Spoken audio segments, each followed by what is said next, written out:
This is Nikhil Sharma. I'm delighted to be joined by Ollie Brockett for LowKickMMA as we break down Bellator 286 that's taking place this Saturday. Let's start right from the top. Ollie, Patricio Pitbull Prayer versus Adam Borics. What do you make of that one? It is a great fight. It's for the Featherweight Championship. Patricio Pitbull is coming into this as the promotion's new Featherweight Champion, which is crazy to think. He's 35 years old. You know, his name's Pitbull. I'm going to call him Young Bull at 35. In addition to everything he's accomplished across this promotion, he's managed to have a quick turnaround though prior to his round one submission loss to AJ Mckee and beating him 9 months later on at Bellator 277 via a close unanimous decision victory, which also ended Mckee's 18-fight unbeaten run and his undefeated streak, which is, again, crazy to think. He's only 35 and he's still doing this. The former two-divisional champion will continue his rule over the 145-pound division, especially now AJ Mckee's jumped up to 155. And he's going to be facing the talented Adam the Kid Borics. Borics will look to upset the president and dethrone the proclaimed promotion's GOAT and become the 7th ever featherweight champion. So I'm going to go into depths of how they're going to match up here. The Hungary international comes in the taller and longer combatant by 5 inches each way, whilst Pitbull still remains a heavy betting favourite. Oh no, sorry, slight betting favourite, not heavy. Adam Borics also has some experience in 5-round fights, although he's facing someone you can't get more experience than. He's had 14 title fights, Pitbull. So the 5-round fight experience doesn't really come into that for me. In addition, Borics' only career loss is against Caldwell, where he wasn't able to finish, and he hasn't able to finish an opponent in 3 years in 4 tries. However, he's shown us across his career, he's got that explosiveness and unpredictability. Also, it's good to mention that Pitbull has still never been knocked out in his entire career. His only loss is in the final. His only loss comes from the final horn. Before the final horn, sorry, is to Mckee with his guillotine, like I said before. So it's a question of whether Borics can put it all together on the night and finish someone who's never been finished before. However, in my opinion, I think he does have doubt about his own power, and especially coming against someone who you're going to be thinking about the power coming against you. I don't know. I think he'll look to take this fight to the ground, try and wear Pitbull down in hopes of maybe finding himself in a dominant position and attacking a submission. I don't see him doing much on the feet to Pitbull, even though he's got that talent. I just think Pitbull's got that extra power. So in conclusion, they're both equipped wherever this fight will go. However, Pitbull is just more polished everywhere. Borics' chin will be tested with his right hand at some point in the fight, and I can foresee Pitbull rewinding the clock back a bit and possibly getting a knockout and being the top dog. However, there is a consensus that this goes the distance and Pitbull wins that way, but I'm going to change it up. I think round 2 knockout, throw back the times a bit. Wow, very bold claims there, I might say, Ollie. So yeah, this is definitely a good fight between a veteran and another person who is a veteran, right? Adam Borics has been in the game for a long time. It's been over 8 years since he's been competing professionally. So I do feel like he has that experience. It's just does he have the experience with higher level competition? When you're getting someone like Pitbull, he's no joke. He's gonna go out there and come at you. Like you mentioned, he's never been knocked out. He has only been finished one other time. That was by submission.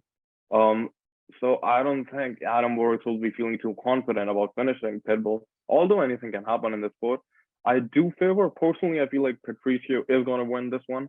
I do feel like he's gonna either get a submission or grind out a decision maybe. But when it comes to decision, I feel like Borics might be better equipped. Honestly, I feel like Borics might get the decision if he was to win.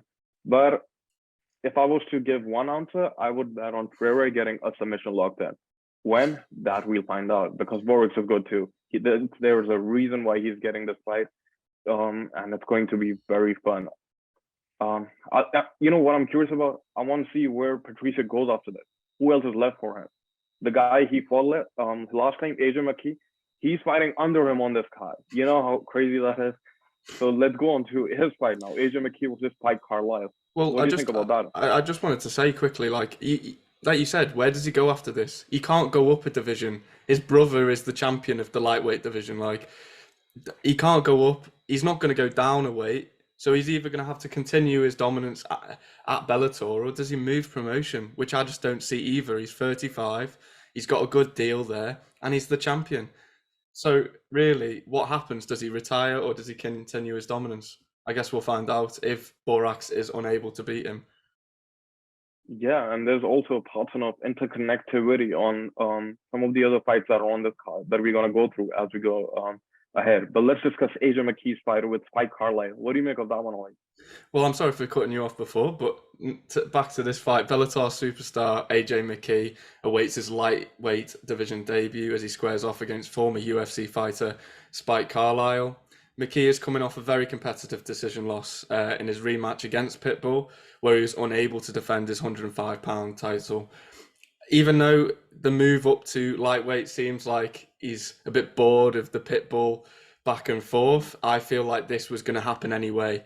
He would have tried to go up and face Pitbull's brother as a two-divisional champion. However, he's made this jump regardless. With that last fight I was talking about against Pitbull, if you asked him and his fans, they might say differently. It was very close and closely contested. Regardless, though, McKee is now ready for a new challenge. He'll be looking to get back in the win column and aims his sights at another Pitbull brother, like I said, in Patricky. He will have to get past Carlisle, though, first. Carlisle's finished 5 fights from 5, competing in numerous amounts of promotions, Bellator being amongst them, following his UFC departure after losing to Bill Algeo in the UFC nearly 2 years ago. Although he's facing an unfavorable challenge in McKee, he was even speaking that he was surprised to even get this shot and this fight. But he's got it, and he has a chance to put his career way back on track and maybe even forward it a bit, with a big-time finish over McKee, who's, 18 wins and 1 loss, and his 1 loss comes to a very, judgy decision loss against Pitbull. So we're going to look at how this fight will play out. McKee is the taller and longer fighter out of the pair, whilst also coming in as the heavy betting favourite. He's a -600 to win this fight. McKee is as good as he is on the ground as he is on the feet. He's a very versatile fighter. I wanted to also go into him personally as a fighter. The Mercenaries, as I said, is a long fighter. He likes to use his length and keep his opponent at range, using a variety of kicks. However, he's also got some very quick and explosive hands. If he drops his opponent, he'll be on your case right away. However, his wrestling background allows him to continue his relentless attack on the mat. That be it a submission attempt or just some ground and pound onslaught. Nevertheless, Carlisle has never been finished in the cage, just like Pitbull. However, it didn't make a difference when McKee fought him for the first time. So I don't know, maybe that might be a little bit of motivation to prove people wrong as well. However, he should be wary to not be lulled into Carlisle's unorthodox striking style. He likes to change his stances, likes his Muay Thai feints, and just be aware of any big shots coming this way. But although Carlisle also possesses a submission threat, I don't feel like the stand-up threat and the submission threat from Carlisle is anything McKee really has to worry about. He's faced that level before. And I think McKee will be waiting to unleash some crazy out on Saturday. That's how I feel anyway. He'll look to announce himself in a new division. And not to discredit Carlisle, he'll be facing someone who's just simply levels above him, in my opinion. I believe he'll struggle to keep up with the power and tempo of McKee, which will inevitably tire and soften up Carlisle because, you've heard Billy Q in the past. He's a round 1 fighter if you can get past that round. Although, in my opinion, I'm going with a McKee round 1 submission. I feel like he'll be, as I said, he's going to unleash some crazy, and he knows Carlisle's a round 1 fighter. So to beat him at his best and where he does his most activity will make a bigger statement. So, yeah, round one submission for Mckee for me. Yeah, that's definitely an interesting take from you there, because I feel like Mckee might be, he might adopt a more safe game plan for himself. You know, he does have that weight discrepancy with Carlisle, so he might feel like, okay, the fourth round is the danger round.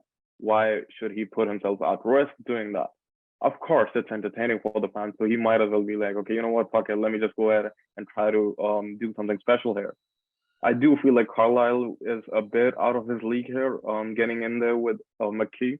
Carlisle has had the opportunities to prove that he belongs to the top level, and unfortunately for him, he hasn't been able to make the most of them.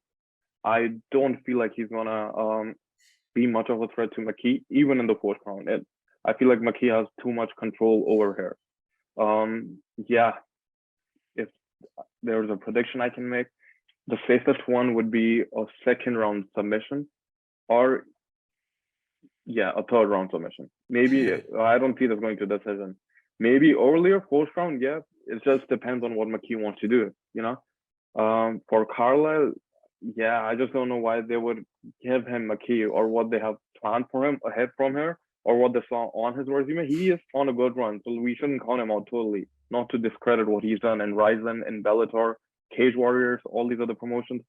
So yeah, he has been on a good streak, and he could go in there and do something crazy that we aren't expecting. But I would heavily favor Mckee on this. And again, this fight is not going to decision. This will be a finish for sure, for sure. Oh, yeah. Now let's move on to the next fight between Aaron Pico and Jeremy Kennedy. What do you make of that one? Well, we've seen already in the first two fights, Bellator on this card especially are enjoying the featherweight drama. They have, and they put in one card, as I said, sorry, as we have featherweights Aaron Pico and Jeremy Kennedy facing off. Pico is coming into this bout off a convincing win against tough competition, such as recently Edwards and my boy I interviewed recently, the former LFA champion Justin Gonzalez, who was undefeated in that fight. He's the only one. He's his only opponent he's not finished either, so it was a tough test for him, and he managed to go through it. He has won 6 fights, finishing 5 of them via a stoppage in the last 2 years, since his loss to Adam Borics and Henry Corrales. With another conclusive win for the third ranked featherweight, he's gunning for another title shot. Gunning for the next title shot, whoever wins in the main event this evening. However, could this be a rematch with Borics if he manages to pull it off? Who knows? You know, he's going to try and put himself in that position. Although his opponent Kennedy is a former UFC fighter who's fought the likes of Volkanovski, the pound-for-pound fighter in the world at the minute, and has since been between promotions before signing for Bellator in 2020, and has gone 2-1 since joining the promotion. However, he hasn't looked the fighter he has in the past, not even being able to string more than 2 wins together since 2018. So, excuse me, let's look at the matchup here. Pico will be the shorter out of the pair by a couple inches, yet he still enters this matchup a huge betting favourite. Pico has been a part of Bellator since his pro debut, and you know he's got some slick, powerful striking that's been displayed since day one. Only going to the distance once in 13 fights, like I said, against Gonzalez. And if you have 5 minutes spare in your day, I honestly recommend watching some Pico knockouts. Just his top 5, it's absolutely insane. It's devastating power he's got. However, Kennedy, especially of late, his wins are majority after the bell, which that's a huge disparity. Kennedy spoke about fighting fire with fire against Pico in this fight. It's just, if that is the case, it's just not going to go well for him. He will be knocked out. He's not got the striking to keep up with him, and neither has he got the tempo or the power. In my opinion, he should aim to use his superior experience, use his length, pick off and prod at Pico a bit, you know, focus on tiring him out and frustrating him, maybe using his jabs and kicks, as I said, and movement, and generating those openings for takedowns and big shots. But however, it doesn't really matter in my opinion. Either way, with the styles and natures both guys, there will be crazy moments in the pockets of space and in exchanges. And with the level of Pico brings, I can easily see him just landing one flush punch, and Kennedy will be straight on his front or back, and he won't even know what's going on. Although I feel he makes it to round 2. I'm going to go with a round 2 knockout for Aaron Pico.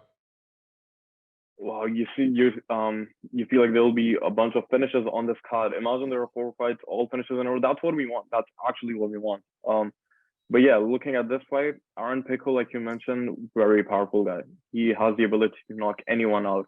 And Jeremy Kennedy, the veteran among the two, will have to be very cautious about that.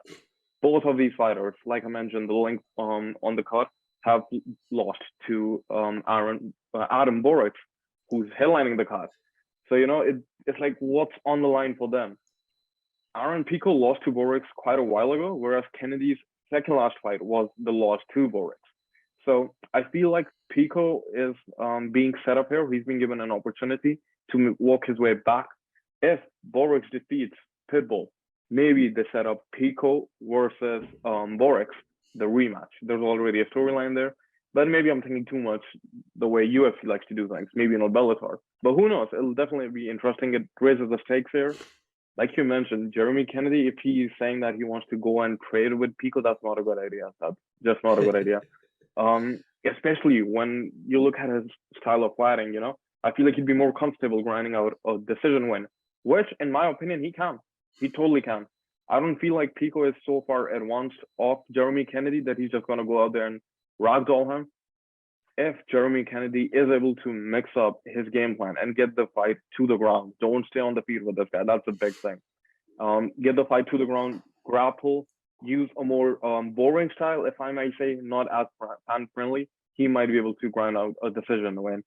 But when we look at the stats, when we look at everything on the paper, their piece of work in the recent history, Pico should win this comfortably. Also, another factor, Kennedy hasn't fought in a bit. It's been almost a year since he fought, so ring rust is always a factor. Especially against a guy against Aaron Pico. He's going to come at you 100 miles an hour. With that ring rust, you've got to be ready to go since the bell goes in round 1. Yeah, you're right, because, Pico could put him out in first round. He's done that a bunch of times, and I wouldn't be surprised if he does it this time. It's all about the game plan Kennedy uses in this one. And I would recommend him grinding out a decision win. But yeah, let's move on to the last fight on the main card. Juan Archueta versus Enrique Barzola. Who do you think will win this one, Ollie? It's a tough one. I think they're both evenly matched, and it's reflected. Sorry, my Siri just came up. Sorry, he's not part of the fight. They're both evenly matched, and it reflects in the betting odds. It's they're both evens. Enrique has a chance to jump up in the rankings and put himself in a title picture if he's able to beat a former bantamweight champion, Juan Archuleta. Archuleta is back in action after losing back-to-back losses in back-to-back title fights. Could that affect his confidence? I know those are tough fights, and he's a very talented fighter, but we've seen it happen. Stage fright, anything like that. Although he's won the belt against Patchy Mix before losing it to Sergi Pettis in his next one before losing to Stotts in the vacant title fight via round 3 head kick knockout. As I said, being knocked out can affect your confidence, and especially losing 2 title fights, you never know. His opponent Barzola is coming off a loss as well against Magomedov, although that's not one to swallow. Well, it's one to just swallow and just get on with, sorry. He's a very talented fighter, Magomedov. It was a round 4 guillotine choke. He looked very good as well. He kept his own. Also, it was his first stoppage loss in his entire career. You talk about confidence. Could it affect his mindset heading into this? Who knows? There's a lot of questions about mindsets coming into this for me. And also with both opponents, evenly matched, I feel like you're going to get more of a standoffish affair and more of a chess match wherever the fight goes. Nevertheless, Barzola is 2-1 since joining the promotion, since his time in the UFC, winning 6 of his 10 fights, although he couldn't find a way to finish any of those fights until his Bellator debut against Caldwell. Does he have the finishing power? Is he more of a gamer? Does he like to just game the system and get a decision victory? Who knows? There's a lot, as I said, I'm bringing up a lot of questions here because I don't know how this fight is going to go down. It's a very split match. And when you look at how they match up, they're evenly sized as well. There's no difference in size. They're both evenly matched. They're both evenly, like, they've both got even experience. They started around about 2012, 2013, both of their pro careers. I see the fight going the distance. With, as I said, with both guys viewing it as more of a chess match. So the fight will have scenes going in between wrestling exchanges and striking exchanges. Despite seeing it as more of a chess match, the more power and unpredictability comes from Archuleta. So if there was a finish, my money would be on him. And within the fight, that could earn him some points on the scorecards if this is going to go decision. Because if it is a chess match and you do have these wrestling exchanges and they do part, who is going to have the more impactful striking? Who knows? And that is my question. Who knows what's going to happen in this fight? But my prediction, if I had to put some money on it, it's going to be a decision victory after 3 rounds for Archuleta. But this one, stay away. Don't bet any money on it. Just watch and enjoy. This is going to be a fun one. Well, I'm going to present an opposing view to that one, Ollie, if I may. Yeah, so go for it. Start looking at it. First of all, since September 2020, Archuleta has only fought 2 times. Okay, and both of those have been losses. One of those was this year in April. So he hasn't been the most active fighter. On the other hand, when you look at Enrique Barzola, this is going to be his 4th fight only in this year. Do you understand the difference and how crazy that makes it? At least to me, and his loss was to Mohamedov, who submitted him. I feel like Barzola might be motivated. This is an opportunity, in my opinion, that Bellator is giving to him in a reputable fighter like Archuleta. If Barzola beats him, he's going to gain respect in the community. Coming off his first finish, if he goes out there and makes a statement by finishing Juan Archuleta, and I don't know if it will be a knockout or submission, I don't know if he can finish Archuleta, but if he's able to do it, that's going to definitely get him back to where he wants to be on the way to getting a title shot. For Archuleta, again, man, I don't know what his motivations are right now. Maybe he's more so in the position where Rafael Dos Anjos is in the UFC, where they're reaching the final stages of their career. They're still very durable, very, very reliable. They can go out there and beat anyone, but they're in positive time. It's not, I just don't feel like Archuleta is that big of a favorite to beat Barzola. If you are going to bet on this fight, might as well take the risk and get Barzola on this one. And yeah, if he is going there to make a statement, it'll be an early finish. I just don't see him finishing Archuleta is my only problem in saying that. But it'd be really exciting if he does that. Either way, grinding out a decision win would give him some satisfaction too. So yeah, I would pick Barzola on this just to oppose you. That's pretty much it. Honestly, I was about to say I kind of enjoy it. We'll have some back and forths on the night, and well, I hope I'm right and you're wrong. Yeah, we're gonna find out on October 1, and I can't wait. It should be a fun card. Is there any other fight that caught your eye, Ollie? Just quickly, I interviewed the guy. There's no bias there. JJ Wilson, he's coming into it. I'm excited to see him fight. He's always an exciting guy to see fight. Even on the face-offs, he brings that intensity. And after speaking to him, I'm convinced it's just going to be absolutely killer tempo from the off. Shoot a takedown, an intense ground and pound, and Tokov is just not going to know what's hit him. JJ Wilson, the Maori kid, is going to be put back on the map and back in the featherweight rankings, and he's going to get a big fight, and I can't wait to see it. So good luck to him. What about yourself, pal? Yeah, another fight that caught my eye is the guy I interviewed recently, Lance Gibson Jr., who's going to be taking on Dominic Clark. Funny story, he was supposed to fight Chris Avila, and at the last minute, he got placed with Dominic Clark. In the interview, he told me that he had to go through 2 or 3 opponents before they finally settled on Clark. So he was just going through okay, he didn't even know who he was preparing for. Despite all of that, he's a legacy fighter. His dad, Lance Gibson, renowned MMA fighter, a Canadian pioneer in the sport. I do feel like he's going to carry on the family name, and he's going to hand a very bad defeat to Clark, who, again, nothing against Clark. He's just like a last-minute replacement. I don't know if he'll have the threat or the right things. When you look at his record, it does, like, you can tell it's a last minute replacement. It's a 15-12 guy who's stepping in at 37 years old. So yeah, I feel like Lance Gibson Jr. is about to add another highlight to his reel. 100%. Oh, I can't wait. I know I've been more favouring the finishers on this card, and you never know what's going to happen, but it does look like it's going to be an exciting night of finishers. Yeah, 100%. And I can't wait for it. It's right here in Long Beach, so I'm going to be there as well.